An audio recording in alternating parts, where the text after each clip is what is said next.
Le plasma, une révolution dans la désinfection biomédicale. Depuis le Covid-19, la sécurité des instruments médicaux a pris une très grande importance. Le secteur médical est régulièrement amené à utiliser des outils très importants comme l'endoscope, avec des structures très particulières où il est difficile de réaliser des désinfections par traitement thermique ou même des désinfections par traitement chimique de manière efficace. Mais alors, n'existe-t-il pas une meilleure méthode pour nettoyer cet outil? Une nouvelle technologie de nettoyage a émergé ces dernières années, le traitement par plasma UV. Pour comprendre ce phénomène, imaginons d'abord les différents états de la matière.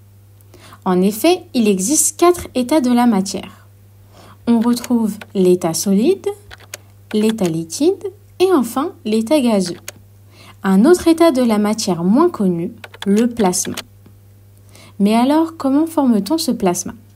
Le plasma est un gaz ionisé à basse pression.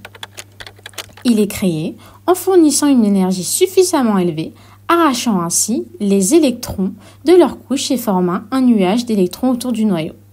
Prenons l'exemple du milieu de la santé. Les médecins sont régulièrement amenés à utiliser des endoscopes. Grâce à la chambre à plasma, cet instrument peut être nettoyé en profondeur dans des espaces confinés. Mais comment peut-on nettoyer l'instrument en profondeur?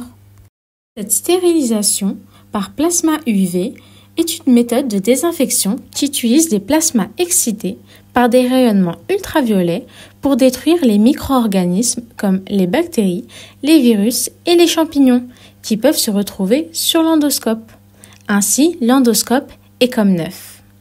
Mais ce phénomène repose principalement sur l'endommagement direct de la membrane cellulaire, créant ainsi un environnement hostile. Mais ce n'est pas le seul avantage. Le plasma fonctionne à très basse température et ne laisse aucun résidu chimique, éliminant ainsi les virus. Mais ce n'est pas tout. Cette technologie prolonge la durée de vie des équipements à plus de 50 ans.